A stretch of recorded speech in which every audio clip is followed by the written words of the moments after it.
This is Guardian Radio, your station for up-to-the-minute news, intelligent, interactive, and engaging conversation. 96.9 FM. The views and opinions of the hosts and guests are their own and do not necessarily reflect the position of the management and staff of Guardian Network. The aftermath of every social revolution brings about change. Cultural norms and landmarks shift as our minds and hearts expand beyond the familiar. To everything there is a season and a time to every purpose in the land of the living. This is our time to renew, revive, and restore the hope lost to the busyness of life. This is our time to dig again and rebuild from the storms of our past on a solid footing that holds.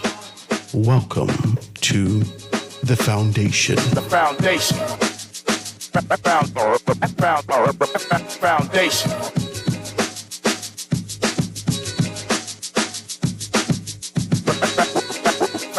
Foundation. The Foundation with Hart Grant is brought to you by Alive, Burger King, Commonwealth Bank, and Wendy's. The Foundation. Foundation. It's the foundation. Foundation. So it's the foundation. Foundation. So it's the foundation. Foundation. So it's the foundation. It's the foundation that's rocking the nation. Howard Grant's the host, Guardian Radio Station 96.9, 12 to 2 is the time. You can call the show or use the text line. Yeah, he educates, he informs. He goes against the norm. He's really got that zeal. Plus, he's a child of God. Foundation. It's the foundation. Foundation. Good afternoon, ladies and gentlemen. 96.9 FM radio, Howard Grant in your company, The Foundation, on this glorious Thursday afternoon. So happy to be in your company. I hope that you're chilling today, having a good time. I'm hoping that for many of us, we can't ingest this relentless information that's being thrown at us. Or is it just me? Is it just me? It's too much. It's big, wild. It's crazy. But we're out here in the land of the living. I'm really grateful to be here. We always kind of pause on a Thursday. I think we got to do that. I mean, don't fight me for it. I think we got to do that. I think for the lives that existed before, so many of us are we run up and down and just with the busyness of life and consume ourselves and don't understand the time, or we don't take the time, or even understand the necessity to take the time to just take in our environment, to love a little, to share some more, to engage, to be present. And I don't think a lot of us have done that. And whether you do it or you don't do it, your time's going to come. And for a lot of our brothers and sisters here in this space, in this country that we call the Bahamas, that we call home, a lot of them has passed away. We take a time to sort of identify them on Thursdays in the newspapers, in the local dailies here. Make sure you pick up your Guardian newspaper. But even with doing that, as I touch the paper, talk to me. As I touch it, I'm always kind of, cognizant of the fact. I do that, and I also do that when I watch Channel 40, with my grandmother. But I'm always kind of cognizant of the fact of the of our mortality and how it will definitely come to an end in due time and due season. And so with that, when that comes, it's always important that you have the right people on your team to be able to do that transition. In 8 Mile Rock, we knew Russell and Pinder, as everybody would talk about those particular things. But that's what I grew up on. We forged fantastic relationships, and I recognize that there is something significant here in this country.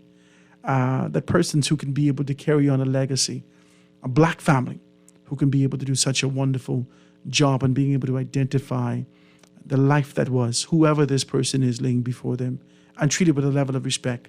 Make sure you reach out to my good friends down there at Butler's Funeral Homes and Crematorium. They are, like I said, I believe in this. I think that they represent the preservation and tradition of a craft that people identify through monetary value now. Let's just shoot straight. People see you as a number. They see you as they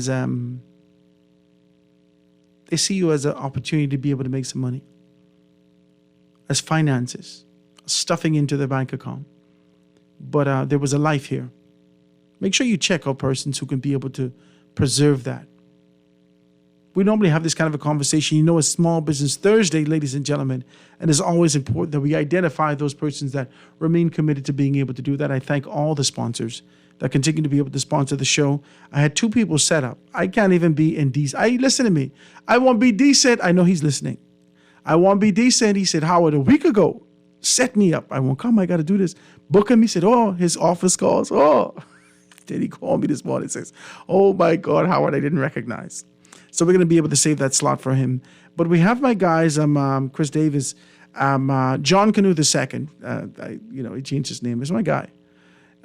He's going to be here in the studio with us, being able to talk to us about what's going on with Ghana and what they're going to be doing moving forward. So I'm waiting on him to be able to get in here. So before we do that, I just wanted to kind of take the liberty. You got to give me liberty sometimes. I want to take the liberty at the forefront of this thing to have a good conversation with you about this concept and fear that the elitists may carry quietly in their bosom about the retention of gentrification. Oh my God, Howard, you just get deep too quick, too fast. Let's do it. Let's do the thing. We're here, we're live, we're living. When we're dead, we will be no more. So let's talk about this and talk about preservation, growth, and development for our spaces. There are a group or class of people, whilst we don't necessarily speak of segregation anymore, whilst we don't necessarily speak to the separation anymore, we recognize that the proverbial line in the sand has been drawn with greenbacks. Talk to me. The line in the sand that separates the haves and the have-nots has been drawn with greenbacks. And what's a greenbacks? Money. Dead press. That line has been emboldened significantly to the point where we recognize it, but we don't say anything about it.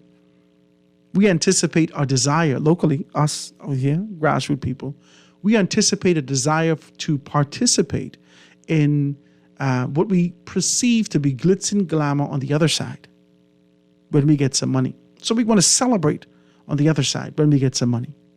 But the truth is that we go about our normal routine business on a day-to-day business here in the country, here in our spaces.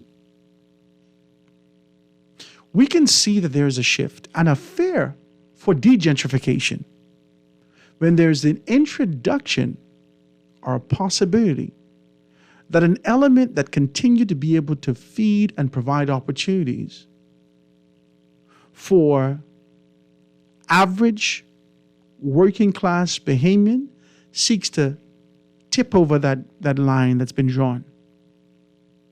Atos Holding has, from 1987, opened up a Wendy's in Grand Bahama. They are my sponsors. So I just wanted to be very decent when I actually do this. Nobody tell me do this. I just wanted to kind of put this out there. Atos Holding has remained committed all the way from Grand Bahama and then expanding their brand over the years. 2005, they did some wonderful things. Check them out. Atos Holding history. You can be able to read up on all this stuff here in the country. They've been here for a long time.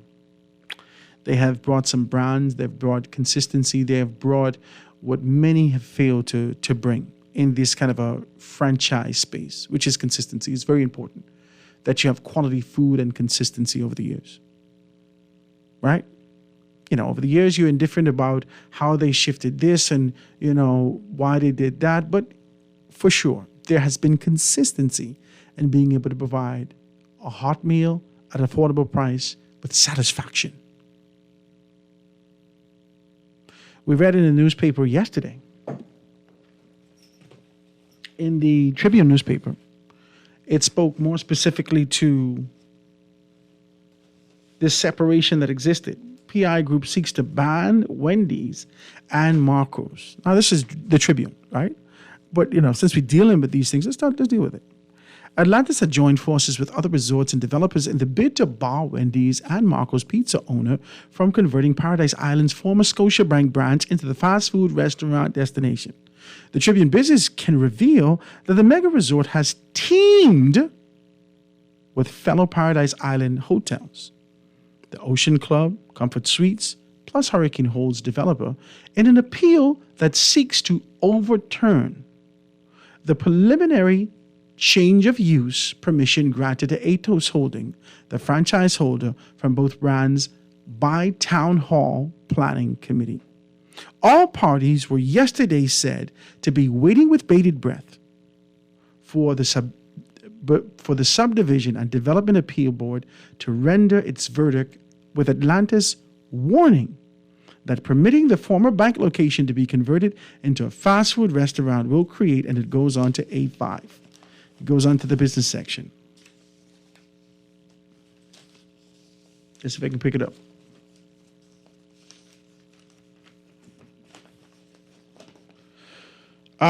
Where were we? It says again, a warning that permitting the former bank location to be converted into fast food chains will create a potential obstacle for planning luxury resort and residential development. That is a lot of words. And it's all structured in the shadow of political correctness and social decorum. But essentially, it's saying one of two things. In light of what we know to be gentrification, in identifying slums and creating this pristine concept and idea with pumping funds into it, I don't know, let's say Hog Island, into a world-class resort, that is gentrification. You have stripped the culture of this particular environment and infused something different to shift their environment entirely. That is gentrification. And in the midst of this gentrification that happens, we continue to adore it. We love it. People from all over the world continue to be able to talk about its beauty, what it's done. The government of the Bahamas in the 90s gave them great opportunities to do wonders. Absolute wonders. They've done a good job in being able to retain this position and identified opportunities for those persons. The second largest employer in the Bahamas, Atlantis. Paradise Island, known globally. Now, just like Howard Grant, at a restaurant called Palate Pleasers, my little restaurant. Listen, everything I do in the restaurant, I write them down. Because, I have big eye. It's a big fella, and I got big eye. I got great aspirations and desire to be able to franchise the thing. So I document everything, all my food, all my this, all my that, the structure, the posture, how I made this, because I got plans, baby. I got plans. Atos Holdings had plans in 1987. Went out, identified the franchise, was given an opportunity, came here, and remained consistent in what they did. With a brand that's identified globally, now they seek to put it in a space. And the first thing we hear,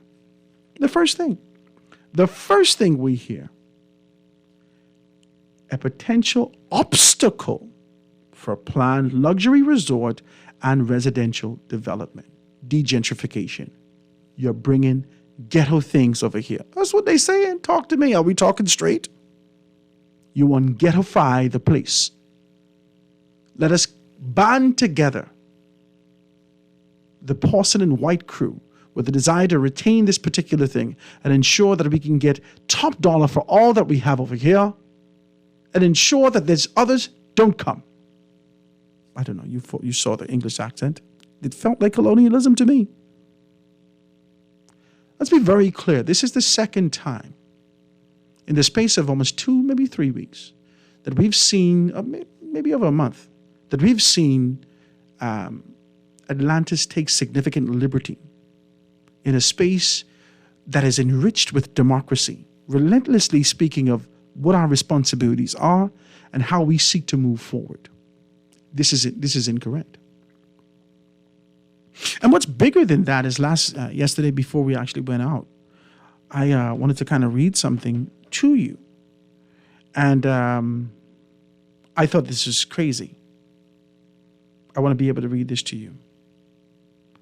Now, there's the article there. You can be able to pick it up. It is from Atlantis and P.I. Bar Wendy's. So that is from yesterday's newspaper, Wednesday, May 17th. You can be able to pick that up and see exactly what's what. And also there's an article in here. Let me see when this is. Yeah, this is May 17th, right? But I wanted to take it back, and I want you to be able to see something. There's something even deeper for me I want to read something. This is press release details. This is from Shake Shack. Shake Shack. Shake Shack is Bahamas bound. In October 26, 2022, is information. New York's beloved burger stand plans Bahamas market entry in 2023. It says, Shack Burgers, Beachside, welcome to paradise. Shake Shack Incorporated, Shake Shack, or the company, is heading to the Caribbean with plans to open at Atlantis Paradise Island in the Bahamas in 2023. Shake Shack, whose mission is to stand for something good as their registered position, intends to collaborate with local Bahamian purveyors and producers to create a truly unique Shack experience for its guests and locals in the Bahamas. In addition to Shake Shack's signature menu item, the Shack will feature a full-service bar at Atlantis Paradise Island exclusives. See, what privilege does is really construed. I don't know if it does that. Let's do this. What privilege does is erode the idea of opportunity that exists outside of their position or its position. Privilege rejects, fights against, and will be able to ensure that their position is the only position that's retained, that remains, and they seek to invite who they desire. This is privilege now.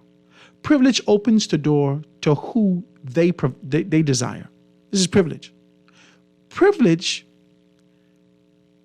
identifies itself as the purveyor and the gatekeeper of favor.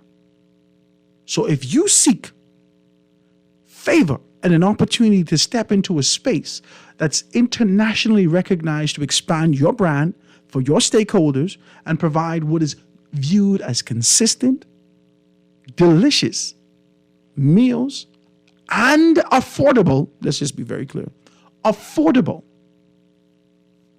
Privilege says, hell no. This is a privileged environment.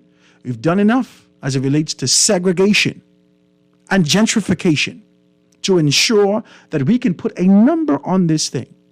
What you're going to do, because if you read the article, there is a fear that there are going to be long lines, that there are going to be all these things that's happening around. Let's be very clear about this.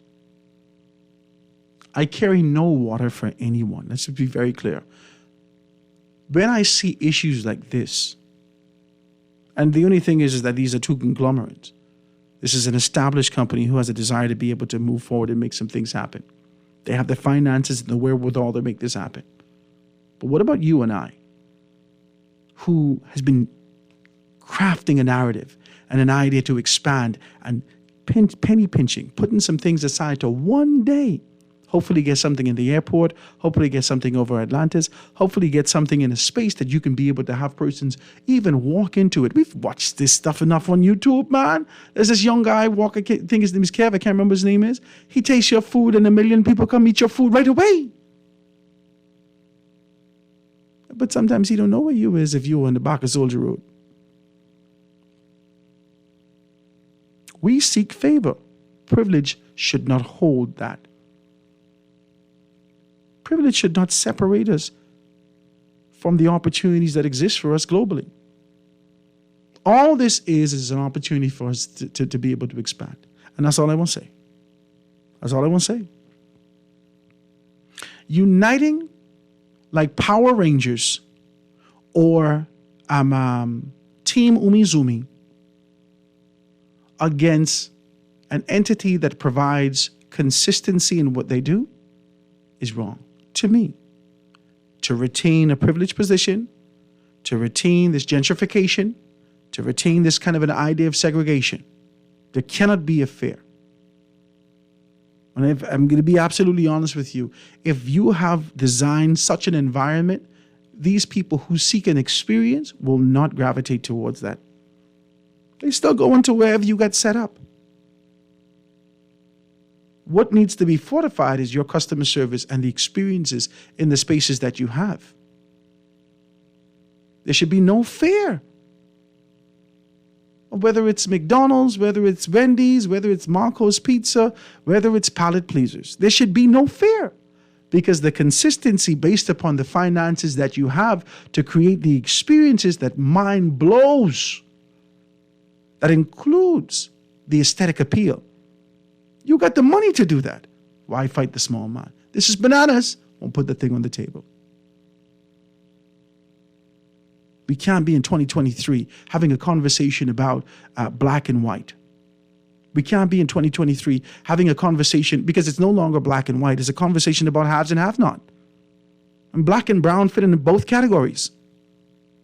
But we should not be segregated if we're doing all we can to be able to step up for an opportunity. And I will go back to the one saying that my grandmother reminds me of. Today for me, tomorrow for you. Stop. We as a collective, as Bahamians, need to stop looking at these things and say, well, that ain't me. That's rich people problems, man. That ain't got nothing to do with me. Hey, if you ain't got no aspirations, stay out the conversations. Howard could talk about it, because I can do this one day, baby. And I don't want nobody rowing. Well, why Howard don't bring pilot pieces over here? Howard, the rent is $15,000 a month, $20, $35. I can pay that. Because we can make that by the weekend. Or maybe on the weekend. And the opportunities for me to be able to expand globally exist in these spaces. Let's get it done. So I say that y'all put down your guns, man. Develop your customer service, fortify those particular things, create a unforgettable, undeniable experience, and people will come to you. If you build it, they will come. If you have nothing to offer, bland food, well, why the hell not? You might as well go to Wendy's, baby. Is that what you fear? Well, fear not, and fortify your thing. Leave Atos alone. Leave Wendy's alone. Let the people do their thing. Let me take this commercial break, guys, and be right back after this.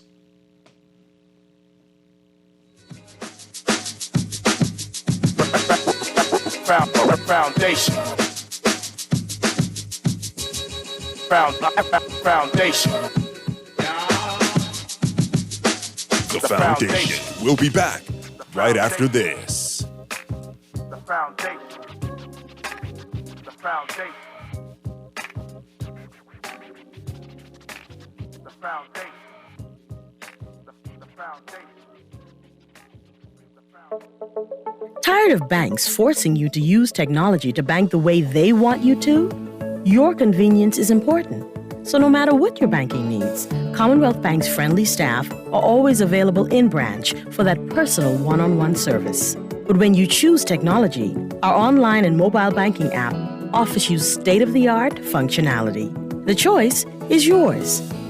Commonwealth Bank. Bank the way you want.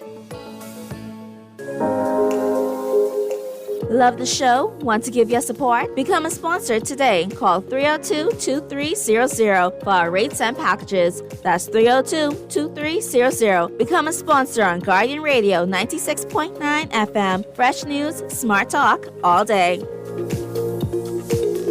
This is Guardian Radio 96.9 FM. Fresh news, smart talk, all day.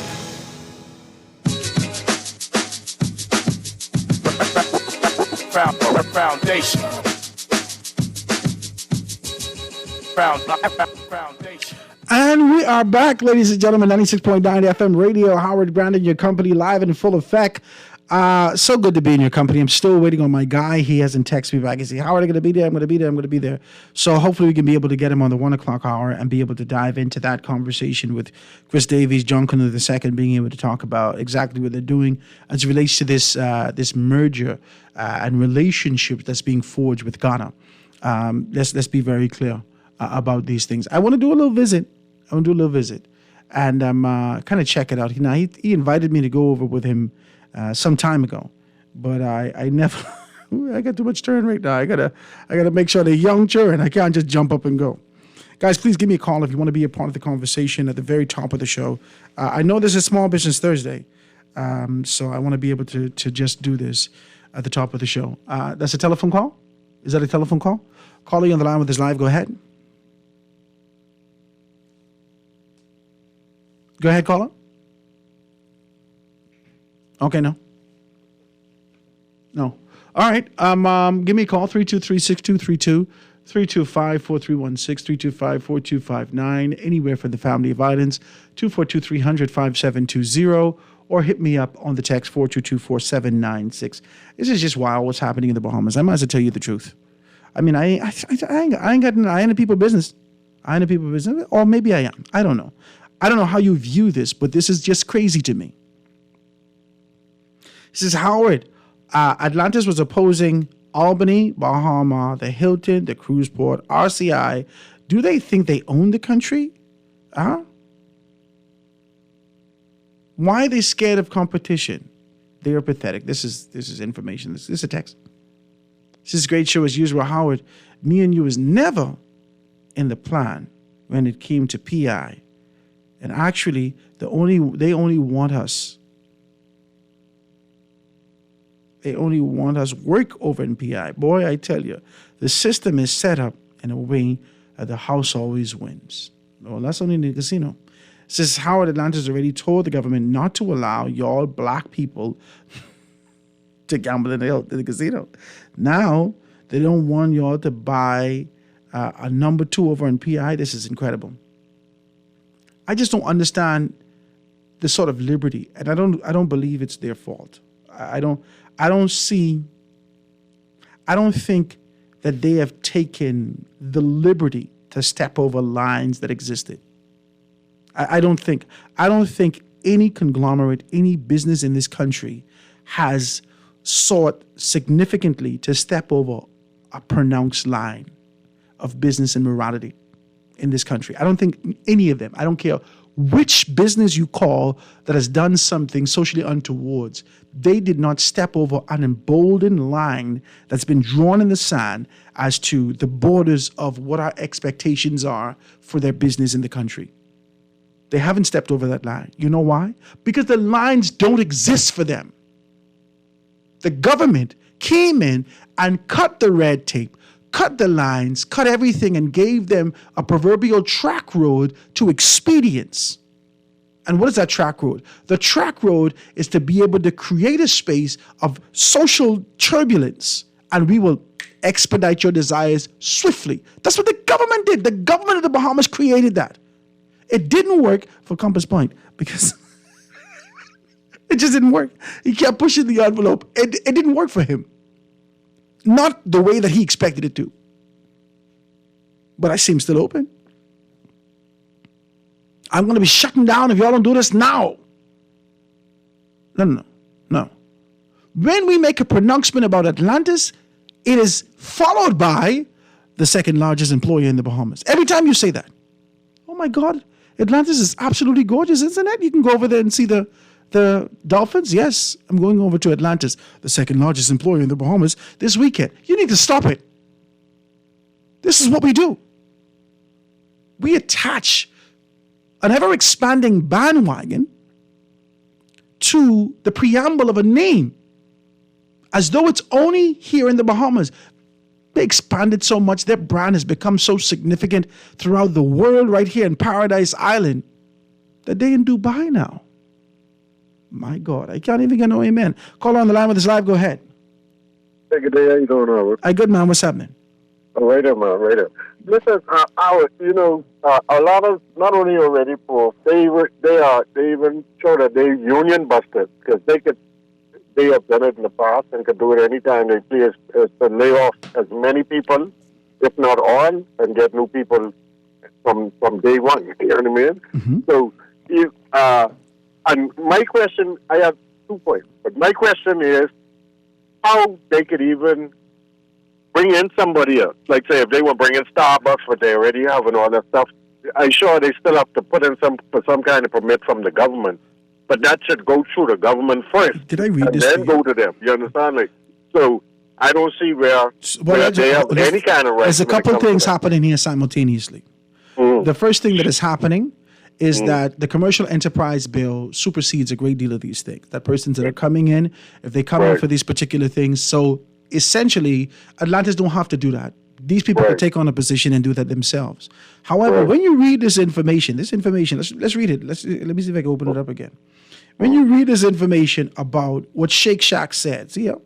Shake Shack said, it says, New York business says Shake Shack Burgers is beachside. Welcome to Paradise Island. Shake Shack, or the company, is heading to the Caribbean with plans to open at Atlantis Paradise Island in the Bahamas in 2023. Watch me. It's a Shake Shack whose mission is to stand for something good, intends to collaborate. Oh, Jesus, that's a strong word.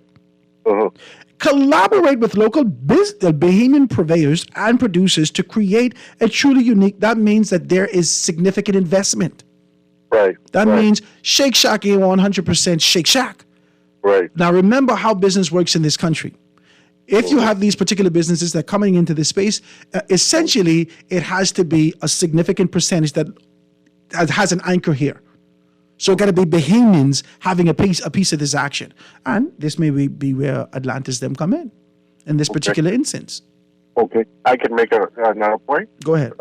Okay. Now, I noticed when it comes to Singapore, China, all these big conglomerates, well, which the Bahamas is, when it comes to tourism, supposed to be on that same tier level as all of the other players in the business. We've been around here, if not just as long, longer than, you understand? Like, as one of the best, if not the best, tourist destination in the world. And now, but we still negotiating on a, it seems like we only could row and be biggity with one another, or you know what I mean. Like, but when it comes to negotiating with big players, all we want to know is where the briefcase is and how I could get me and mine size. But one of us right now, like you saying, you want to put one in there 2 hours, boy, you're gonna have me as simple as trying to put something on the dock where the cruise ship is. And if you don't know, a lot of politicians and their family already have those positions. So even when you present the ideas to them, they'll be like, oh, yeah, no problem, man. We can call you. Just come see me next month, whatever.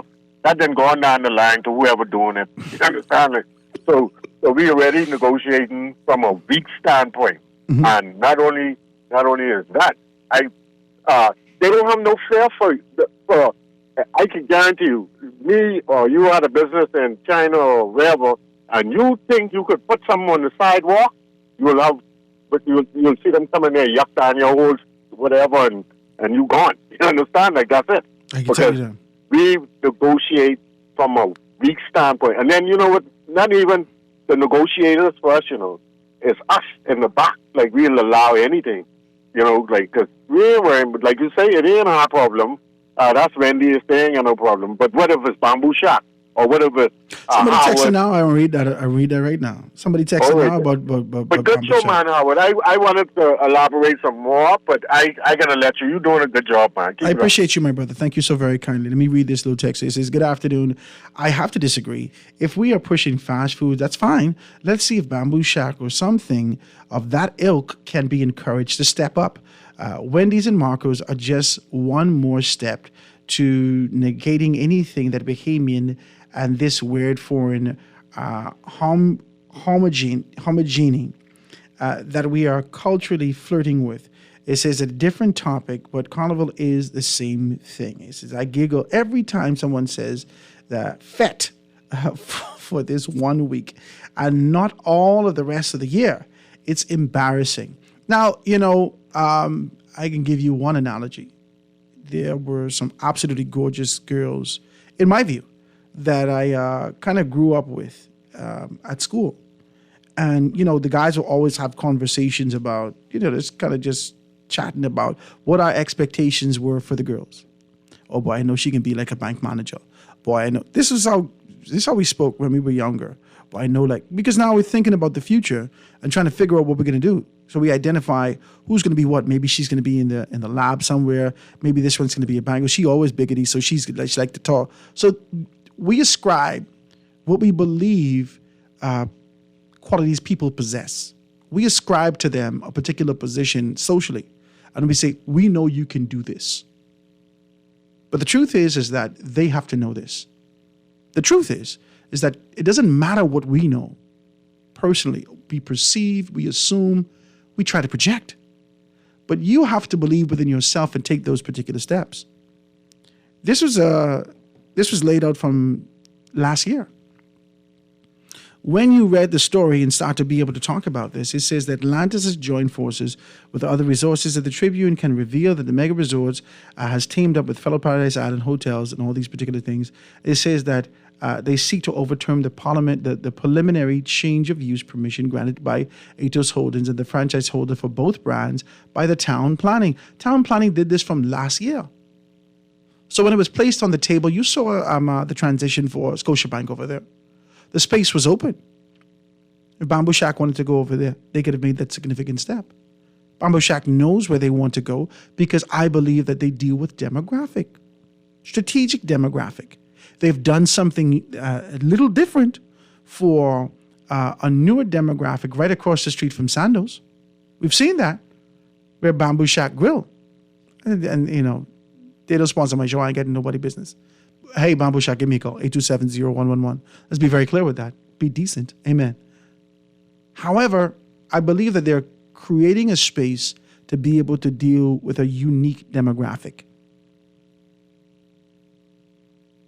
What I would equate the grill portion, which is across the street from on West Bay Street, the grill aspect is similar to when I was, whenever I go to Freeport, to Miami, my family and I always like to go to Pollo Tropical. And Pollo Tropical is also in Grand Bahama. And so you got the grill and you got the this and you got the that, which gives you options and gives you familiarity. Wendy's is universal. You could put that in the back of China. They know, oh, Wendy's, they know that. It doesn't matter. The brand is global. So we can encourage people to make these particular moves, but you have to know within yourself, this is what you like to do. Let me take this call and then I can go to a commercial break. Caller, you on the phone, go ahead.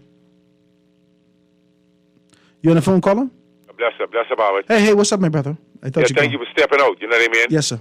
You know, I don't eat Wendy's, right? But I can appreciate, I mean, some people just want it now and then, but, you know, I don't eat the fast food. But I was looking at it from a different standpoint as far as, like, an experiment that went on with mice, like, about during the 50s, in which they were confined to a space, and then they induced rations, and then they watched the psychological events post-rations to see the deviance in their mice behavior. They stopped breeding. They became more belligerent towards one another. They became very antisocial. And so the human would be naive to believe that any experiment done in the lab wasn't meant for humans. And so the Jim Crow-ish concept is to let them stay over the hill and kill up one another, right? And so thanks for the new word, ghetto-fi, right? Yeah, and so this is what it is. And so there are hidden racial agendas that we don't want to accept. And we are all in self-denial because there are certain Jim Crow-ish, some subliminal messages being sent to the populace at large. You know, we see the gentrification, right, Howard? But we know what it's all about. So we are all in self-denial because we believe that, and firstly, Howard, this is a revelation time, okay? All right, in case you didn't know, use a Bible man. This is a revealing time. This is an unraveling time. You can see that. Every single day, there's something being... deep meditation last night through the King, right? That's heavy. And it said that, you know, I always try to figure out God in a way, or the biblical text, and it says, just as was in the beginning, it should be in the end. And so, I'm not caught up in the middle about this fiddle or this riddle, but what I realize is, right, that it also means for the earth, not just for us. So just as was in the beginning, it should be in the end. So the earth will claim itself. So all of these water rising in common places, the water was there before. So it's not only a message for the human, but I mean it's also a message for the earth. Just as the earth was in the beginning, it shall be in the end. And the earth will reveal certain things. You want to see the ice melting in the north, and they have new shipping routes, etc., etc. So what I'm saying is the climate is changing, me and you're changing. I'm almost 60 hours. What I'm saying is we have to wake up and see and smell the roses of the Jim Crow era is returning. There's no way about it. You see financial apartheid. You see oppression, suppression. And so it's all done for a reason. You see, Howard, if I'm speaking hypothetically here because I don't want to implicate anything. No, I know, but if I'm a millionaire, right, Howard, or trillionaire, right? Yeah. And I come to you to get a license for a gun, you think you could charge me the normal fee, or you can charge me extra? You can say, but you can speed this up or way. So corruption is universal. But what I'm saying is, you realize the small man catches all the hell? Everything. From all the taxes, level straight up, all the because hell. that's the way it's designed to do. His hair isn't comb. He's just a dirty nigga walking down the street. The nigga did nothing wrong, but now his life is gone. Life. You don't care about me. You know, this is what it is. Why can't we just wake up and smell the roses? That was, I don't know if that was Stop who called, but the caller who called before you said we're good at fighting amongst ourselves. The guy, he is totally correct. Yeah. And so we have seen that. I don't know if it's a self-hating gene within us. Because, you know, a sister was online speaking. She's a nail salon tech up in North Carolina. And she was saying the contempt she gets from the sisters, them, the black sisters, them. And they don't get it when they deal with the Korean people, them. So this is something, even the people owners see these particular things. So I don't know what it is about us. You see what I'm saying? But contention, and like if you have a densely populated area, obviously you'll have more contention, you'll have more encounters. Yeah. This one almost an accident with this one bothering with this one, man, this one teeth, this one food, whatever it be. You understand what I'm saying? Our contention is always at the bottom. So this is what it's designed to do. All of this concept about getting vaccinated, the economy will open up and you will make money. Listen, they didn't have this thing all planned out for those who haven't read COVID-19 and the Great Reset. I'm satisfied with being heard, you know, Howard. I don't need them to follow nothing what I say, you know. He who feels it, knows it, and he don't listen, will feel. Give thanks. Thank you, my brother. I appreciate your telephone call. Guys, you know we got to get out of here. I just want to kind of do this just to the caller's point. Let me take this quick commercial break and get back to these things. But just to the caller's point, I want to be able to read something in the newspaper. It says tax collectors wreaking havoc. It said former Prime Minister blasts hostile actions by government to collect taxes. Former Prime Minister Dr. Hubert Minnis claimed in the House of Assembly yesterday that the tax collectors are wreaking havoc in the Bahamas and Bahamians are suffering. My God, suffering under a government obsessed with getting the people's money. This is absolutely bananas. Is this the pot kettle thing? I don't know what's going on here. This is wild. When we get back, we can have John Canoe II in the studio with us. You know what we got to do? Take a commercial break and get to news. We'll be right back with The Foundation on 96.9 FM radio right after this. Foundation. Foundation. The Foundation will be back right after this. The Foundation. The Foundation. The 6th edition of the Bahamas Games are on the way. July 7th through the 15th. Get ready for inter-island sporting competition in the spirit of unity and camaraderie. Which island is gonna win? It's the Bahamas Games. Our nation, our talent, our games. And look out for the B-Games crew coming to your island soon. For more information, call 809-1242 or visit thebahamasgames.org. Guardian Radio and the Foundation are on the move. Bahamas, this one's for you. SBT, Small Business Thursdays. Every Thursday, the Foundation with Howard Grant will highlight small businesses throughout the country, far and wide. Your products, services, prices, and personality. We want to hear it all. Get your 30 or 60-second advertisement heard on air at a fraction of the cost. We here at the Foundation understand the times and don't want you to be left behind. With Guardian Radio, you reach your specific demographic, and it is unmatched. We reach thousands daily. Get your products off the shelf and your services in their hearts. Small Business Thursdays with the Foundation, only on Guardian Radio 96.9 FM. For more information, call 302-2300 or the Help Me Howard line at 827-0111. SBT. Small Business Thursdays. Get your business moving today. This is Guardian Radio 96.9 FM, Nassau, Bahamas. Foundation. Foundation. The Foundation. The Foundation.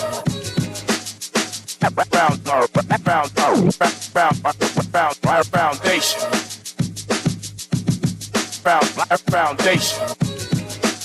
The Foundation.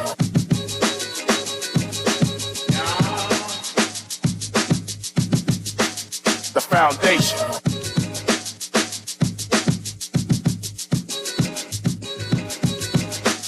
The Foundation.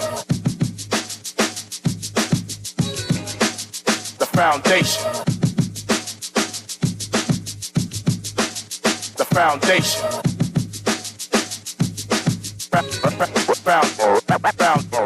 And we are back, ladies and gentlemen, 96.9 FM radio, Howard Grant and your company, The Foundation, this beautiful Thursday afternoon. Thank you so very kindly for tuning in with us. You know, it's Small Business Thursday, so we always want to give you some business aspect, hence the the initial sort of approach to being able to talk about business locally here in our country and being able to utilize or identify a specific example that continues to be able to separate us from some of the dreams and aspirations that we have, more specifically. Well, you've heard this person on my show before. Here, he's been on every one of my platforms. He's a very good friend of mine. He know I kind of make fun of him. I say, boy, I don't know if you're coming back. Hey, what happened, right? But he's here live and in full effect, being able to talk about some stuff that has happened over in Ghana and what he wants to be able to bring here in the country and be able to make some things happen. Now, most recently, we've been able to see that there was a relationship being forged between Ghana and almost being able to return back home in one space or another. This is sort of the idea that's going on in that area. But I want to talk about, from an economic standpoint, the opportunities that exist, economic empowerment. If there was an opportunity for us to kind of move back and move into these particular spaces, what could it mean for us? Ladies and gentlemen, I want to introduce you again to none other than Chris Davis or John Canoe II. My brother, so happy to see you in the studio with us. Go ahead. Yes, always happy to be here, my brother, and let's get to it. Thank you so very much. And I know if we're talking, Miss John Canoe, we're talking, this will be very, very clear. I may say one or two. Well, introduce yourself to the Bahamian people. Let them know who you is. Because you're sitting here looking pretty. Talk to me. Angelique McKay, the John Canoe goddess, and Queen Mother Safa Chiriba of Pocassu, and the Ahanta people of Western Ghana. Okay, hold on. I got to write all these things down. Queen Mother. So we could call you Queen Mother. Yes. Queen Mother John Canoe. Do we do this, right? Yeah. This is a beautiful thing that we're here. And I want to talk like this. I think that, we as, despite our demographics, despite our, most recently we've been able to see from the census that is about nearly 400,000 people here in the country, there is a sort of social pushback and identifying the percentage of numbers that are indigenous Bahamians. The percentage of numbers that say that we are born and bred Bahamians living here. I don't know why that conversation even exists. Yep. If it's on the census, it's us. Mm-hmm. But nonetheless, we're just under 400,000. And given the fact that we're under 400,000, there is this sort of a disenchantment locally about the opportunities that exist for us. The idea that we could possibly be able to actually own something and find ourselves moving in a particular direction.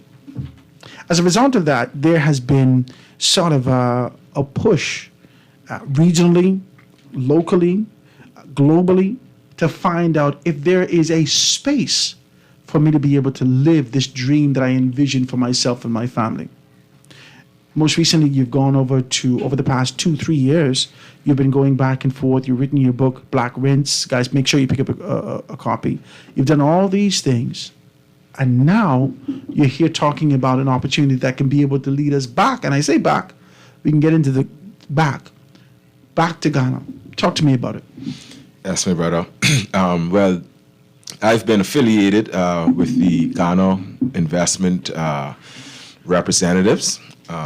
A very, very strong consortium of professionals from Ghana, some from Ghana living outside of Ghana, who came down and, of course, to continue to forge and build on a relationship that has been lost for over 3,000 years here in the Bahamas, right? And first of all, I'd like to also say that, one thing that I see as an historian and even in our modern history, the generation before us, our parents, our grandparents, who came out of independence in at first, say, 20, 25 years or so, they were able to accomplish some semblance to make a parallel of the quote-unquote proverbial Bahamian dream, right? They were able to buy property, own house, enough of us living in the house that our parents own and all of these things. And through inflation, through American imperialism, through all of these different isms and schisms that we have suffered from in the Ma'afa for years, it has now left the next generations, at least speaking to the Bahamas, almost utterly disenfranchised. And then a big problem I actually have is there's this word, the E word that they like to apply to the younger generation, which is entitlement, right? And you should feel entitled to something if you're a part of a society, part of a community, especially if you see the generation before you able to wasn't that own the a entire house. concept of dehumanization, entitlement? Right, exactly. That was the core of it, what it was about. Right. Entitlement, Yeah, you were we're entitled to the state. Right, exactly. But they never ascribed it to law. They only talk about it in theory, relentlessly, and expecting us to move in this direction. Anyway, I digress. Go ahead. So now, that being said, we have been doing business with all of the wrong people, in my humble opinion, for a very long time. And we need to start doing business with each other. And when I say with each other, we're talking about the African diaspora. One of the people who are here with the contingency, the head of the contingency actually, I call him Uncle Yofi, but his name is Yofi Grant. It's Grant? He's a Grant. He's a decent man. Automatic, right? Right. So he's actually from the Fante region. So you actually find some people with the British names coming from those regions. Colonization, the whole line. We don't need to dwell on that. Now, this man, though, since I've met him, spent a few days with him, I've had the privilege of learning so much. One of the things I learned from him was that not less than 60% of all arable land in the world exists in Africa right now. So we talk in economics. It's so many different aspects, right? So we import most of our food, pretty much all. And for some reason, the fish that we catch in our own ocean still costs more than the steak imported from the U.S., but that's a whole different thing, right? But what we don't realize is the opportunity that is in Africa waiting for us. And that is actually what we have always been entitled to. You don't need no government to tell you that. I want to touch this with you, right? Because I know you're on a path, but every time I hear about this kind of a return home, I equate it to something very local, and there is a immigration conversation that we have here, right? About two, let's say, Haitian migrants that come here, have a baby. They identify the baby as a migrant baby. Immigration swoops in. They're not. They don't have their stuff, and they say, "Y'all go back home." The baby never been there. Right. Yeah. The baby don't know nothing but Haiti. Yep. But there's an idea that you can go back to this space, but there is a quiet fear that you'll be rejected because you're not from this space. Right. There is that fear that exists also, because that's been conversations over the years. Oh, yeah, most definitely. About if you ever go back to Africa, these people will beat the hell out of you because you ain't come from there, you ain't know nothing but Africa. Oh, yeah. So tell me about that experience, and tell me about whether or not that just some things that people say to you to give you this kind of a fear down your spine in comparison to what you see, feel, and then really be able to engage on the ground in Africa. Well, I'll just speak to the experience of myself and my lovely wife. Another mouthful coming your way, Nano Asafahema and Kosahini of Pokusu, Tamara Scavella Davis, my lovely wife. And our first experience there, and of course Queen Mother Angelique right on the side of me, and myself, we are a living testament of that, the falseness of that statement. I've been there. I've been going to Ghana for about 2 years. And they now. embrace you. And not only they embrace me, they bestowed the mightiest of mightiest honors on me. And not just me. They waiting for all Bahamians to return home. I think that is just a part of the negative propaganda and stigma that exists with Africa and, of course, the entire African diaspora, right? And what people do is highlight singular incidences of misfortunes and stuff like that. It may have happened to one or two that repatriated. There's actually one specifically to a Bahamian that repatriated to Ghana decades ago. Am I black enough? Let's just be very clear. Oh, yeah. Well, just let me know. One of our other partners, Dr. Michael Pateman, one of our partners in our NGO, Sankofa. It was an entire joke, sir. I know that I'm black enough. Oh, yeah. You more Once I open my mouth, they can see, oh, this is a Negro. Well, but that is actually... ask for a discount. That is a genuine concern. People feel that if a mixed heritage, and it's not like that at all. One of the problems, actually, we have to realize what we are, who we are. We are de-Africanized Africans. You follow me?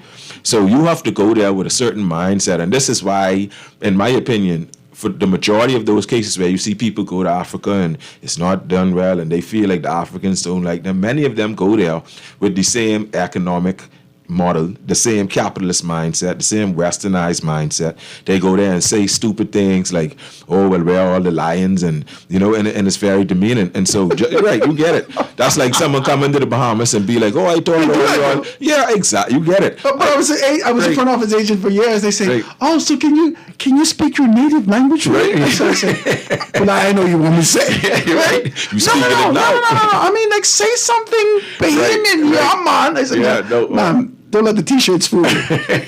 We're here speaking the Queen's English. You get it, right. And many of us go over there from a place of utter ignorance. And utter ignorance, of course, that is not. So the people who live in huts, this is me just being able to emulate. Oh, of course. The sort of a Caucasian mindset that actually, because this is a suburban mindset that has been sort of insulated in their environment. And when they have a chance to travel, because they ain't all of them. Right. When they have a chance to travel, whatever been said about our country, because the first thing they ask me, so do you guys live in huts? Yeah, right. Said, I've gotten that too. I too big for huts. We live in brick houses. You need to stop, right? Most of those people come from countries whose building code is not as strict as ours, right? And that's the irony of it, including the United States. Yeah. The Tornado Alley. Right. Who houses go with 2 wind. Yeah. Right? And they come here and they're looking for huts. Right. No, it's not like that. Yeah, so I want to talk to you about this because I think people are very interested in it. I think the atmosphere is charged. There are significant sort of murmurs. Kids are coming out of school. My son's coming out of school. We're sitting down with him trying to figure out the next step, but not just the next step, because I have to now take an assessment. My wife and I are having real conversations about this. Right. Real. Talking about whether or not we see ourselves in this country in 5-10 years. Right. Whether or not this country can be able to give to us, based upon our current position, what we envision, desire. How much of ourselves should we give back to this country and receive nothing? Do you think we should look to be able to plan ourselves someplace else? These are the kind of conversation, because our children getting big, they're getting older. Right. Now, you know, that's a good question, but essentially, what are we? We are colonized Africans living in the West. You know, the old analogy I like to use with the pig and the dog. If 2 dogs have a baby in a pig pen, are they piglets or are they puppies? They are still puppies. Don't care how much it squeak. Don't care how much it enjoy rolling around in the mud. And so for any Bahamian of full, partial, or any there on the spectrum of African descent who wishes to return back to Africa, they are, in fact, returning home. And you can't ever deny anybody from returning home. However, Africa is also where the African diaspora is. You understand? And so, of course, we don't accept it, but the Bahamas, whether we want to accept it or not, is Africa. We 91% minimum African, so we are Africa. Jamaica, and people ain't like this one, Haiti is also Africa. And this is what we share. Now, for me, from a, let's say, Afro-futuristic perspective, and this even what Garvey was preaching over 100 years ago, everybody don't need to go back to Africa. As a matter of fact, on the emblem of the house of John Canute II, the main part of that emblem is a symbol representing the Siamese crocodile, which speaks to unity and diversity. You see? And so there's no one solution for everybody. The solution is different for everybody. So you may have those who go to Ghana and say, yeah, I got to come here and I have to live. You know, I'm tired of being in a Western society, ultra-capitalist society, where my ideas are not being heard, you know. In Ghana, and even just the market size, the population size, as you said in the beginning, you know, we just under 400,000 people, just above at best.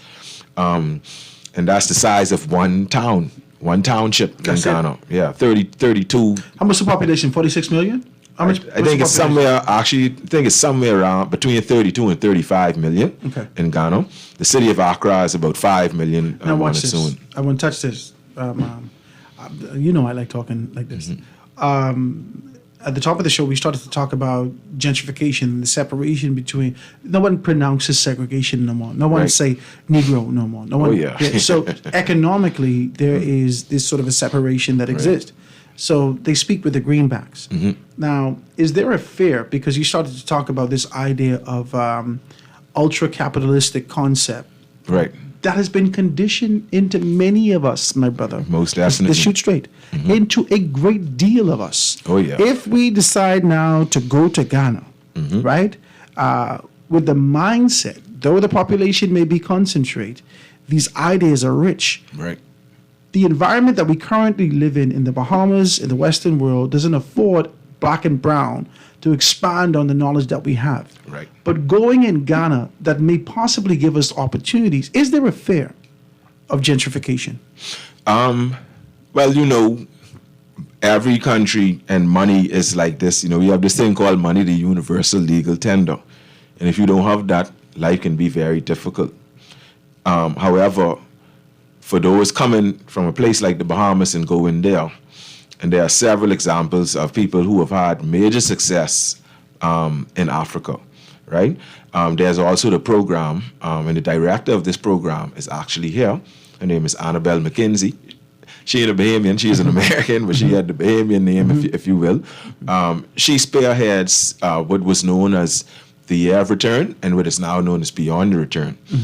And she has spoken about many different acts and laws, and the Ghanaian government is welcoming the African diaspora home as the gateway to Africa. They even telling you, man, you even got to settle in Ghana, you could go somewhere else in Africa. We just the gateway. You understand? And even speaking to, just to give a small example, what I spoke about just now, going over with the wrong mindset. Many people feel that we in the West going over to like save Africans, and they don't even realize that, in my opinion, it's actually more so the other way around. That's number one. And number two, it is completely mutually beneficial. So speaking to the 60% arable land that I mentioned at the beginning, think about it. We import most of our food. We are also one of the countries with the highest rate of non-communicable diseases, right? And much of that is based on our imports and where those imports come from, right? Now we have Ghana. Some of our staple foods, tomato, right? Everyone cooking with tomato and onion. These things falling on the ground and rotting because it's just a massive surplus. There is production everywhere. What was amazing to me in Ghana, somewhere around 95% home manufactured and produced, they consuming. And you always complain about that little 5%. The same amount that we complain about our you understand what I'm saying, right?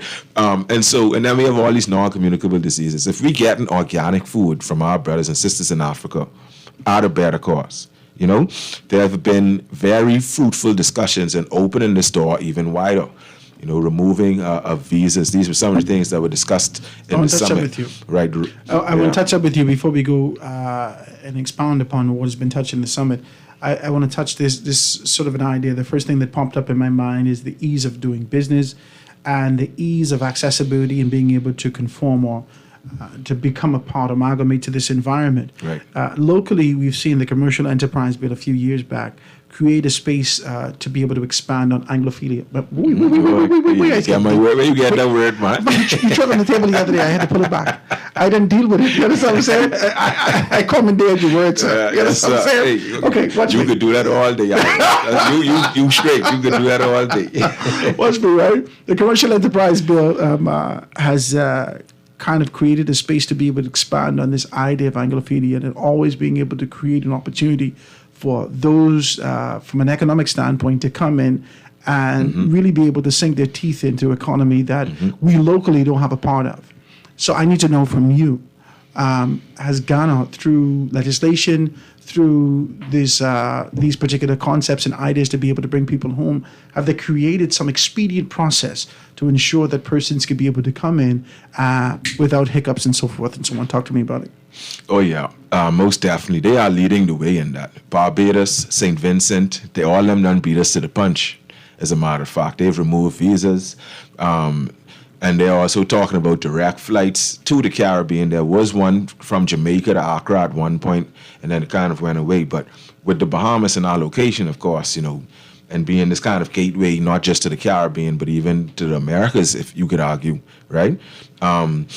We are very, very well placed for that. And as I said, people are welcome. They have passed laws where you can get citizenship in Ghana. Anybody, even other people who are not a part of the diaspora, and they are now moving towards making it easier specifically to those in the diaspora to gain citizenship. when you could connect yourself, so say you Howard Grant and I say, oh, well, boy, Howard A. Tracy, you might be from this area. When you come there and you tell them, well, I was told that my roots are from here and I come from America. We don't get how profound that is. It is something that is almost miraculous. I don't even think we understand that. And this is what makes business in itself much easier, because you have what you call that intrinsic value. So I was a Kid Island man. And when any of my brothers call me from Kid Island and they want help with something or anything like that, I do what anything I could do to steer in the right direction, get in contact with this person. You understand what I'm saying? Why? Because I have that connection.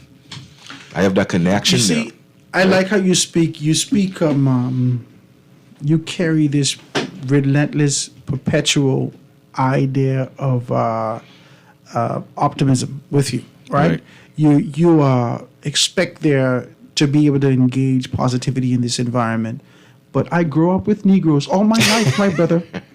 Don't mind my light skin. Yeah. This is enriched Negro experience. Oh, yeah. They don't want nothing to do with you. Who you think you is? What y'all coming around here for? We ain't got no property for y'all. Right. I only say this and I kind of break it down to this kind of a rudimentary conversation simply because this is a fear of non-acceptance. There's a fear of non-acceptance. So I want to talk like that. Let me take this commercial break. Ladies and gentlemen, this is Small Business Thursdays right here on The Foundation with Howard Grant, 96.9 FM radio. In the studio, John Canoe II, Queen Mother. She's in here also with us. We're talking like this. Guys, if you want to be a part of the conversation, please do so. 323-6232, 325-4316, 325-4259, anywhere from the Family of Violence, 242-300-5720, or hit me up on the text, 422-4796. We're going to take this commercial break and be right back after this. Foundation. The foundation.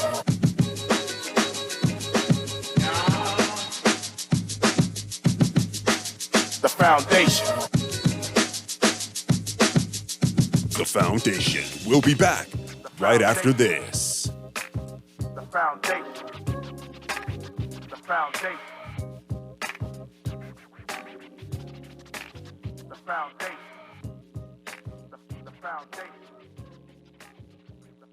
There's nothing like the one and only Whopper at Burger King Nassau. That quarter pound of savory flame-grilled beef made your way with juicy tomatoes, fresh lettuce, crunchy pickles, and white onions on a soft sesame seed bun is burger bliss. Add piping hot thick-cut French fries and a Pepsi, and you have the ultimate classic combo that's sure to satisfy.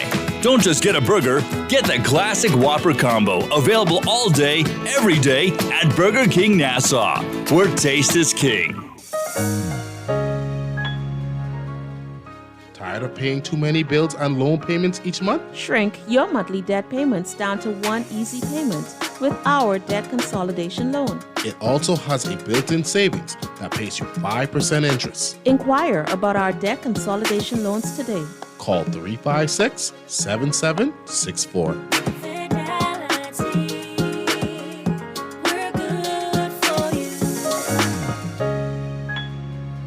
This is Guardian Radio, 96.9 FM.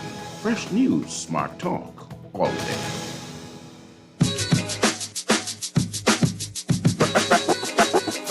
Foundation. Foundation. The foundation. The foundation.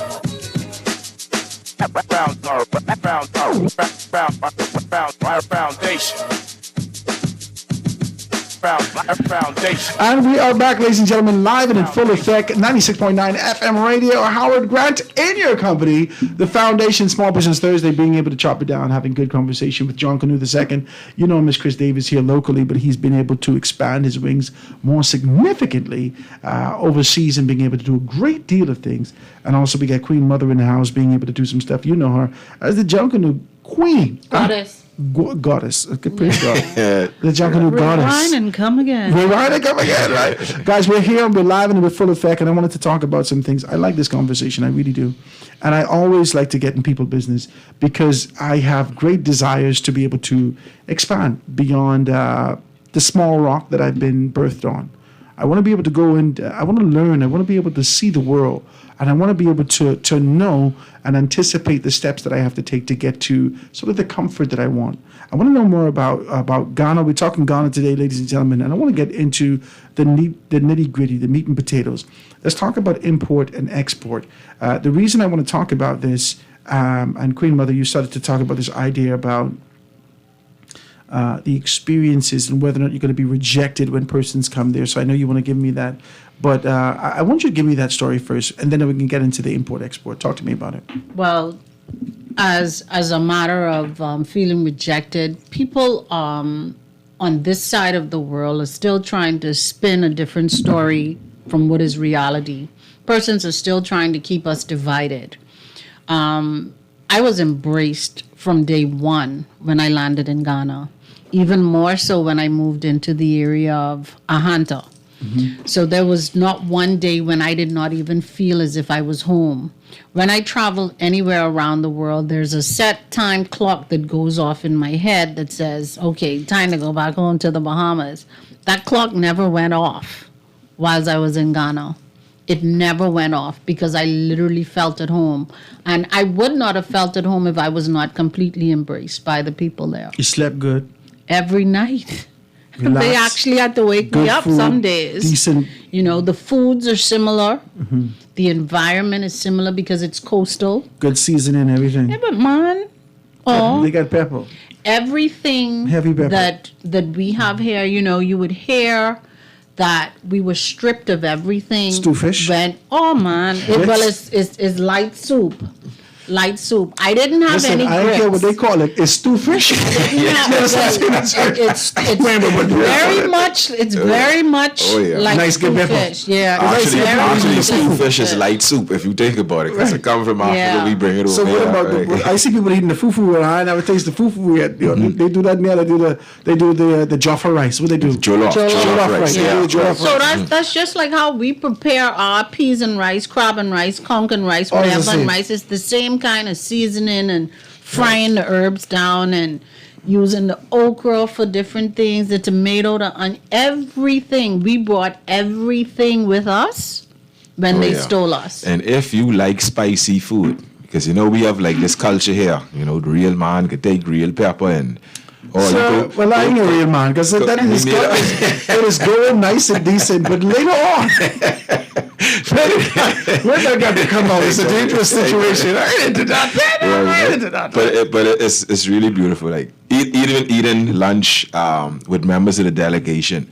I talking about one of them full bottle of goat pepper sauce, full bottle. Them 6-ounce bottle, gone. They finished the whole thing and was talking about how it wasn't hot. I put a little piece on the side and I was sweating. And this man eating that like they eating guava up sauce. I don't sweat when I eat it, right? It's good when I eat. I sweat later. I can't deal with this. It's too much. But I like to hear that, and I like to hear the similarities that exist in these areas. I want to be able to take my wife over to something like that. I mean, we've been doing we've been having conversations about this idea going on a Mediterranean trip, going throughout the Caribbean, going elsewhere. But there needs to be sort of an engagement, things like this, about possibly being able to go back to the motherland. I think some of us been conditioned and displaced and, seeing ourselves outside of Africanism. Right. That we fear this kind of an idea going back, right? Because they figure, it ain't mine no more, right? Who am I? This young lady I met her years ago living in 8 Mile Rock, and I asked her, I said, so where you born? You born here in the Bahamas? She says, no, right? She said, I'm Haitian. I said, oh, you born in Haiti? She says, no. I said, you weren't born in Haiti? You were born in the Bahamas? Where you born? She said, I born on a boat coming here. I said, oh my God. Wow. You might be a mermaid, right? I say that as a joke, but the truth is that we are the proverbial mermaids who don't feel as though, because this land isn't ours. Exactly. Let's just talk, man. This land isn't ours. And because the fear that going back to a land that is unfamiliar to us is one of the big things. So I like the Queen Mother when you say, hey, listen, I had my alarm didn't even work for me. They had to come wake me up. Not one day did I feel like I was in a strange land. And the initial voyage that we took, they were like, it felt like the stolen children of the Ahanta region were returning home. Like they would have had stories around the fire in the village square that, okay, Grammy such and such was stolen, or uncle this one was stolen, but one day their children will come back home. And when we went, we felt that return. Wow. We felt that return. So it's everything has just come full circle. Wow. Mother Africa is calling her children home, and we're going back one by one. Now, I want to talk like this because for all those persons who want to go, even when I start to think about the possibility of moving to Canada, America, to Europe, wherever the place is, I'm always thinking about what's really prominent and what's been, compressed in our minds over time. I think about survival. I think about how I'm going to live, how I'm going to take care of myself, how I'm going to make money. Capitalism is going to be in a great deal of persons' minds when they start to step over into this space. And so I want to hear more about import, export. You know what I mean? Like, I need to know about what exists in this space. What can we send there from what we have here? And what can we take from there to bring here that may be, the supply and demand aspect of this particular thing? Talk to me about that. If we were to go through all of the import-export potentials to and from between the Bahamas and Ghana, we'd probably be here speaking until next week. But what I will do is kind of break it down from my perspective. So you have manufactured goods, completed goods, and the cost of living in Ghana relative to the Bahamas is actually very low. And so it's not like when you go to other places, particularly in the West. So say you go to Trinidad and you buy like a soda in Trinidad and you work it out, it kind of works out to the same or a little cheaper. When you go to Ghana, that soda costs $1 or $2. You get it, right? Unless you get a name brand thing and it might cost $4, but it's still way more affordable. Because it's locally produced. Right. So from a manufacturing standpoint, but that's how it was in Cuba also. Right. I was baffled with this idea in Cuba, I lived in Cuba for a whole year. Okay. And I couldn't understand what this embargo thing was all about. Cuba produced everything. Everything, right. Everything. Yeah. Right down to the people's cigarette they smoke. Everything. Yeah, right. So you see, and we have moved away from that. And it was a point where, because of survival, we had to produce certain things. And we hear it even in our folk tales when Ronnie Butler talking about how we used to talk about Jordans now, and they used to have to tie the fishing line on the tire to make, so that's a part of it now. But back to the import, export. So you go along the side of the road in Ghana. One of the things that people who visit the Bahamas, particularly coming from African countries and stuff, they always be like, well, where are the street vendors? Where are the artisans? Where are the merchants? Because their streets are littered with people producing high quality goods. So let's talk about furniture. You drive down the road, you will see a yard with 3 fellas making furniture. When you look at that couch, these couch was selling in certain places over here for $1,200. Yeah, but you can tell them that. Right. That's what y'all do to Cuba. Y'all need to stop it. Right. No, but you go there and see, this is where the mindset has to be right, because these are our brothers that we doing business with. So you go there to empower. You understand? And in turn, you are empowered. Because if you go get that couch, which you could sell for $1,000 in the Bahamas, and you get that from Ghana to the Bahamas, you got to come on the trip to find out how much the couch costs. I ain't gonna tell you how much it costs over there, but when you bring it here, you're selling it for good money. And you would be in a position to empower your brothers and sisters. And not in an ultra-capitalist mindset, because it is not, the root of capitalism is producing as much as you can with the bare minimum. The root of which is what? Slavery of our ancestors. That is the root of capitalism, by the way. That is the root of banking. That is the root of marketing, all of that stuff, right? So we have to understand these things. And of course, we know the reality of the world that we live in. Like you say, how we can survive. That's the first thing I think. So I am a Pan-Africanist, but I'm a practical Pan-Africanist. I could tell you and I could speak, as you know, all day about our cultural connections and all that, but at the end of the day, how I putting food in my son's stomach, what school he can go to. Right. And my children. There are billionaires in Ghana. How much billionaires in the Bahamas? I know none. How much Bahamian billionaires are there in the world? None. We got billionaires here, but ain't none Bahamian, right? I'm sure we got some Bahamian billionaires. Right. They got their money in this And that's just on a low level bringing stuff here. Now, the other way around, what people don't realize, Ghana has 32 million people. Just one aspect, again, one place we always fail. So why is it, and I don't mean I ain't trying to cast aspersion, and this man is actually a solid, living legend, Bahamian hero of mine, and I grew up on his music, and it's greatly influenced me. We talking about Phil Stubbs. As a man I used to work with, Mr. Trotman, another local musician used to call him the Neil Diamond of the Bahamas, right? How is it that this man still has to work a day job, despite his consistent entertainment of the Bahamian people, keeping certain cultures alive that you could almost argue would have died long ago if not for him? And the man got to still work mega jobs to get by. It shouldn't be that way. Now, you take a man like Phil Stubbs Takano,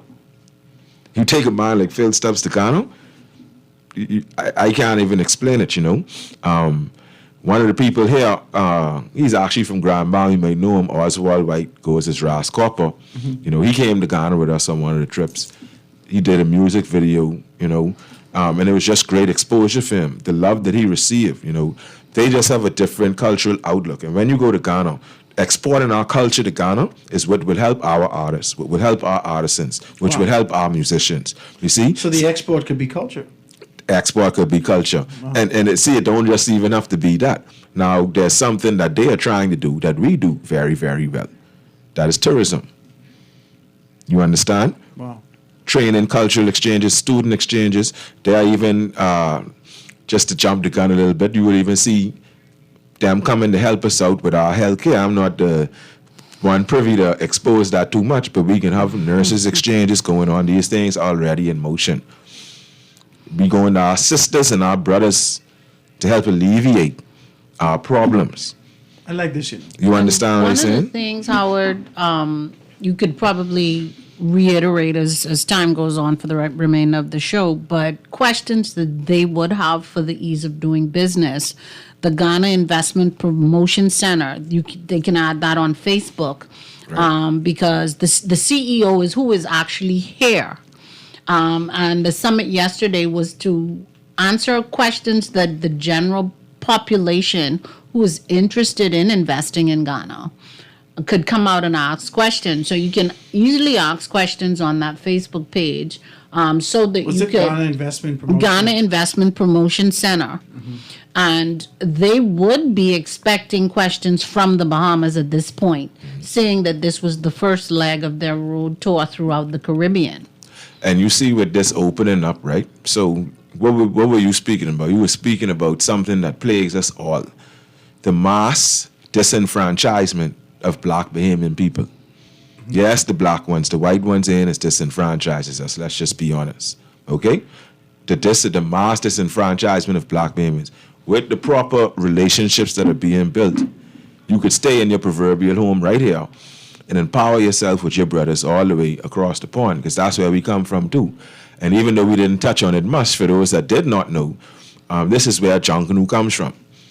The first 3 ships that came here between 17 and 21, talking about the Bahama Galley, which brought John Quao's, John Canoe's warriors, owned by Governor Fenney. 1730, the one owned by Woodes Rogers, called the Nassau, that brought 135, also from Western Ghana, same region.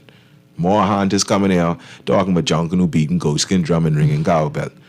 And then 26 years later, 1753, the little Billy came from a place called Anomabu in the heart of the Fante land, which is just east of the Hante land, right? The first 3 ships, our cultural foundation is Ghana. Junkanoo is Ghana. Hands down. Go look up Ankos, A-N-K-O-S. I still playing pranks on school kids to this day. I take 4 pictures of the Ankos in the Kundum and ask them which one is the Bahamas and which one is Africa. And they say this one is Bahamas, this one is Nassau, or I look like Bayentan, look like Rishin and Foxhead. All is Ghana. You see, so, and then when you have that, the doors are already open. You know, when you go in a business deal, you got to break the ice, and man, the ice has been more than broken. And even if you don't know the history, you could see it in the faces for years, I grew up in the 80s. I born in the 80s. And the early 90s has led to a sort of a socially charged conversation about the identity of who we are as Bahamians. Right. You remember this? Everybody in the early 90s, they started to say, well, what does it mean to be a Bahamian? They still carry this kind of foolishness out, right? I don't understand the stupidness, but anyway, people say it, right? Yep. So what does it mean to be a Bahamian, right? As I listen to you, I recognize that we never answered the question because we never did the proper research. Right. And to your previous point, we normally start our history 20 years, 30 years, 40 years ago. Yep. Less than 100 years ago. We don't go to the core. To the foundation. To the foundation. Watch me. I like what you did there. I like what you did there. Right. Pun intended. I appreciate this. So I want to kind of put that in there. I think I have a telephone call. Caller, you on the line with us live. Go ahead. That's the caller?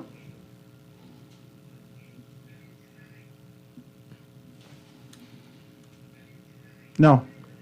I don't have a caller. So it says, I'm jonesing to taste the yam fufu and igasi. Is that how you say it? Igasu soup? Igasi soup. It says it looks good. But yes, they put goat pepper in it. Yeah, go like I tell y'all who think y'all could take pepper, go to Ghana. The first meal I had in Ghana, I thought they was playing a prank on me. I was like, there's no way that people enjoy food that is this spicy. But since I've been going to Ghana, I've been getting a little bit used to it. And even though I'm supposed to be the great General John Canoe II, when it comes to eating that spicy soup, boy, my little brothers just be laughing at me over there. So it says, Howard Gray Show, as usual, tell your guests they make crab and rice. Yes, they do. Like us. Yep, they do. Oh, I have a picture. They do boil crab. Yep. And this was at Nana Kwesi's coronation weekend. And when they brought the boiled crab out, I can't remember. It wasn't dough, but it was something else to dip in the crab. And I took a picture of it, and I was like, oh, I was floored. Did you eat it? Same land crab. I didn't have any. But you eat this? I was a kid island man. I didn't have a choice. You can eat the crab. I eat plenty crab in Ghana. Howard Grant is not eating the crab. They're gonna ask me whether or not I'm natural. Sir, I'm not eating you. I'm not gonna eat you. We can eat the bread on the side. I ain't eating no crab. I must say. And they have another soup with the crab that's actually quite similar to crab and dough. And that's just, I sure that's where crab and dough come from. Oh my God, she take the actual picture of this. You know, you worse than my wife. You're my phone just to take pictures. I couldn't believe. Right. I couldn't believe it because it's as if every trip that we go, there are so many more similarities that come to. It was an overwhelming experience. Just every time. Yeah. My goodness. This is Howard Ahmad. You ain't tricking me with this one. I ain't going to Africa, no sir. Right? This is where you're tricking me. I ain't trying to trick you. I'm just saying. We have a conversation. Who said it? What they say? This is a text saying, Howard, you ain't gonna trick me with this one. I ain't going to Africa. Okay, they can stay. This is what it is. African for anybody, and with a person with attitude like that, we in need you anyway. So you can stay right there. Okay, it says, not sure what to make of it, but I sense a hint of excitement from Howard when you start to talk about the food. It says soup. It says cuckoo soup all day. You need to stop. You need to stop. Cuckoo soup. I'm not eating no cuckoo soup. I can let you know now. I already had my fill. Sorry. Cuckoo soup is actually not from Ghana though. Cuckoo soup, in my theory, comes from Yoruba land. This is... Yeah, in Nigeria, but I can get into that right now. But the cuckoo soup stuff, but I got my theory. I can publish it in the book, hopefully in the near future. This leads to the experience, man. Let's talk about. Right. So it says, what about those poisonous snakes in Ghana? Ooh. Oh no, well that's another thing. I have seen. I went to Texas for the same reason. They have protected areas all over Ghana. Now Australia is another story. I'm not getting down there. Yeah. But in Ghana, I have not seen a single snake. Oh, I did. Yeah, I haven't seen a single snake. When we were, this last time when I was in Princess Town, Peter took me riding out in the Sacred Lagoon. And there was this fluorescent neon green snake just going through the trees. And Peter was like, let's go close. I was like, no, that's all right. Don't go way out. Yeah. I was like, I can see him from here. You're good with it it? was Right. fluorescent. I mean, a really bright green. Right. But it's safe. So that place that she's talking about, that lagoon, is filled with crocodiles. And in a documented 700-year history in that region, they have not had one crocodile attack. I know why only a certain people of a certain hues get killed from animals, but hey, maybe. Let me stop. You're doing way too much. Let me read this thing here. It says, Howard, can your guest be contacted, please? Give me your numbers. Yeah. Let them know how you can get in contact. Sankofa Flamingo on all social media platforms, SANKOFA Flamingo. That is also the Gmail, sankofaflamingo@gmail.com. And there's a number you can reach us at 434-1135. That is co-founder Brother Robin. I'm the talker, he is the walker. You know, and you also have 456-1787. That's another number. But the former number is the one that is more reachable. Let me read this. I got to read this. I read this for you. It says, Howard, I'm extremely concerned about this narrative being pushed. There are descendants in my family from Britain, Ireland, and America. My family, who's mostly white, never talked about going back to our, quote, motherland. White people do not talk like this. Only black people talk like this. As if black people are one giant monolith. And they are not. They mean monolith. That's what they mean. Right. Yeah. They are not. They probably say it right. They are not individuals with their own identity. It's not true. And why would anyone go back to Ghana where their money isn't worth nothing? This is a text that's coming through. Yeah. Okay. So that is problematic. Now you know I got 3 minutes before you because you didn't start. Yeah. Well, let me start. Okay. Let me just get it straight. I can use my same analogy, right? The reason why, and I don't even need to get into all that. European people of European descent, quote unquote, white people, are the products of a history that their ancestors chose. So there is no need for that to happen. They have the same names. They have the Irish names. As a matter of fact, you go to a Greek restaurant right now, do they not have people from Greece, their cousin and thing from Greece working in that restaurant? So what is the problem? Why is it a problem for Africans to reconnect with their roots? That is why there is a concerted effort, because for 500 years, there was something called the transatlantic slave trade. Speaking closer to home to the Bahamas, there were things like forced baptisms to Christianize you and de-Africanize you. You know, I could make things real uncomfortable real quick for people with that level of ignorance, but I choose not to. And I just encourage them to read a little bit more on the topic. When you have a group of people that have been stripped of their heritage deliberately, and it continues to do so, down to the image of God, you understand? And then you have the question, why are they trying to reconnect? And that narrative disturbs you. Now, secondly, if that person is in fact a person of African descent, if they Grammy or they say they're white. They say they're white. They got you see. Oh, that's even worse. Well, that's straight up racist, man. I ain't even got to say no more. Okay, let's get to some other things. That's straight up racist, man. I would really like to travel to Ghana, and I have heard that Chris those are traveling in the mid-October, and that's the same time as the Canton Show. This is the Canton Show is from October 15th for 3 weeks. I'm hoping that they could reconsider that travel time. This is the information. This is kuku soup. It's actually chicken soup in Kenya. This is heavy, right? He says, see, Howard, see why I ain't going to watch the movie Anaconda? This is a text coming through. He says, repeat the numbers, please. And the numbers again is 434-1135. That's 434-1135. And you can check them out. Sankofa Flamingo on Facebook, and you can be able to hit them sankofaflamingo@gmail.com to be able to reach out and find out more information about travel dates, about opportunities, about excursions, about this sort of relationships that's being formed with Ghana Investment Promotion Center. Talk about those things, about the import, the export. You got to be able to come back. Oh yeah, most definitely, okay. Man. Again, this is why we encourage people to come over, because we all have our minds, we have our talents, we have our passion. So once we see something that speaks to us from a business perspective, so if you're a carpenter, you might see a technique that they use in building their roofs. And you might want to bring that back here. Princestown have bamboo growing wild all over the place. You got my imagination running wild. Right, so it's like I say, the possibilities are just endless. My wife right now is becoming a local fashionista. You see the suit I wearing, all these things imported from Ghana. Your wife did that? Oh yeah, she did. All right, we can talk about this stuff everything. next time. We can talk about this stuff next time. Ladies and gentlemen, I want to thank you so much for being able to tune into Small Business Thursday right here on Guardian Radio 96.9. Had an absolutely wonderful conversation with you, talking about the opportunities that exist, talking about empowering ourselves beyond the sort of confines that are set up. Tomorrow, we're going to have an even better show with you progressively every single day and be able to talk about where we are and where we're going. I want to thank my guests for being able to join me in the studio, none other than Queen Mother and John Canute II here on the Foundation. We're going to take this, we're going to see you tomorrow, God spare, and you're going to be able to stick and stay for Z Live with Shivago Lang. See you tomorrow, guys. Thank you so much. Foundation.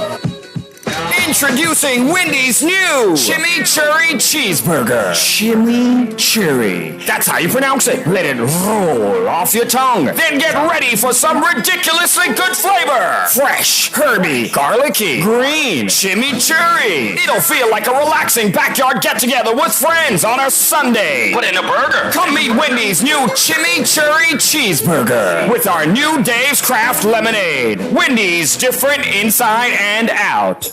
Ready to step into the future? From your front door to the backyard and everywhere in between. See and speak to whoever's there with Ring Video doorbells and security cameras now available at Alive. Protect what matters most, all from one easy app. Available in your Google or Apple Play Store. Visit bealive.com/ring to learn more. We are alive.